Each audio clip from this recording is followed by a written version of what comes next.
Welcome back! I know, I'm very late with this unboxing and review video.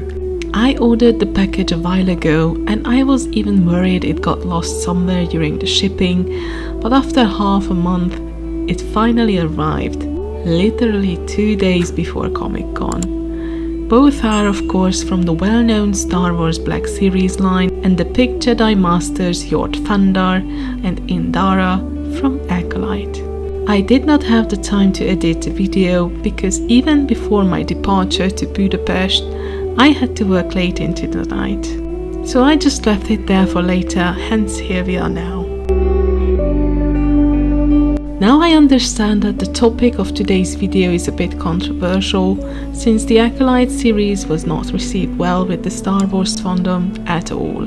At first, I was excited by the idea of going back in time, before even the prequels, which I love so much, to show an era before everything we've seen. I love the trailers, the different outfits of the Jedi, and the casting of Carrie-Anne Moss and Lee Jung-jae was such an interesting idea.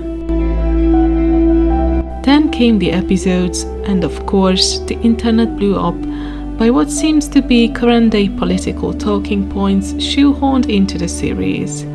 I kinda agree with some criticism, but I tried to approach it with an open mind. I had no problem with the lesbian/all-female witch coven. I mean the original witches of Dathomir back in the 90s in Dave Wolverton's novel were also mostly female-dominated clans, only using the men to breed. As for their orientation, oh my god, who the hell cares? The Star Wars universe is so vast, there has to be a place in it for people attracted to the same sex too. Yeah, the singing was cringe, as well as the unnecessary pronoun stuff. It really must be a nightmare at this point for all the countries that do not care about this or have gender-neutral language and literally cannot incorporate things like this into their translations. I don't even know how we've translated it into Hungarian. I've only watched the series in English. Anyway, there were so many interesting points that the show could have explored. I loved the hint of Darth Plagueis lurking in the shadows in the epilogue, seeing Yoda and Vernestra Rwoh maybe facing the consequences of her actions, the bleeding of the Kyber crystal, or seeing the new ally Cortosis for the first time live on screen. I have to be honest with you, I thoroughly enjoyed episode 5, which probably had the most savage massacre in Star Wars history, or at least since Revenge of the Sith. I loved the choreography of the whole battle, the honest surprise of the Jedi seeing how their lightsabers do not work, likely for the first time in their lives, and not knowing what to do. I also enjoyed seeing the Jedi not being perfect all the time, how one bad decision affected the Brandock Four for the rest of their lives. We very much noticed by the prequels they even admit themselves that they have become arrogant. They ask you to do things that are dishonest. I would be more bothered to see the Jedi being all high and mighty and perfect all the time. That would be so much more unrealistic. And to circle back to the topic of this video, I really liked Yord. I loved his name, Yord Fandar. I don't even know how to pronounce it, but anyway, it had such a weird yet funny Star Warsy feel to it.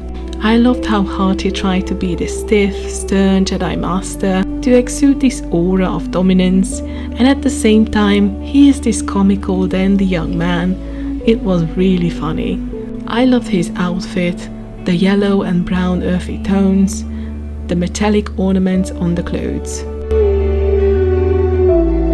It was interesting that many of the show's characters wore gloves while handling the lightsabers. In the prequels, I couldn't name anyone from the top of my head, apart from maybe Anakin, who wore gloves while fighting, and we know he has a specific reason for it. Also, more diversity in the saber colors, I love that. The figure does an excellent job of not only bearing a very close likeness to the actor's features, but also displaying all the beautiful details of Yord's outfit. The articulation is a bit stiff, but it's understandable. The figures have never been used before, but it's fine, he can stand on its own. Indara is another character I was looking forward very much. I loved her outfit even in the trailers. I was so sad to see her dying in the first couple of minutes. That really took us by surprise. If I could name the biggest flaw of the series, I think it's the non-linear storytelling, something that has never been done in Star Wars before, and I think it did not translate well here either. There were talks that maybe someone is going to make a fan edit of the show in the right order. I would be really curious how that would change the perspective. Indara's figure looks very nice as well, perfect to the last detail, with the mole next to her eye or the hair. I don't particularly like the crouch area. It's like she's wearing diapers or something, but I guess these are the limitations of the figures.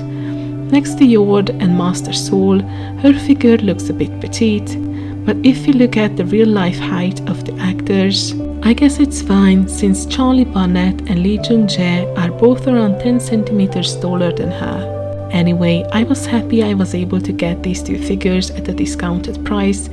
I was tempted to get Jackie too, maybe next time. Next time, baby. Thank you for watching this video and listening through my ramblings. I will try to bring the next painting video this month. Let's hope I'm not messing it up even further and I don't have to scrap the whole project. Thank you again and see you soon.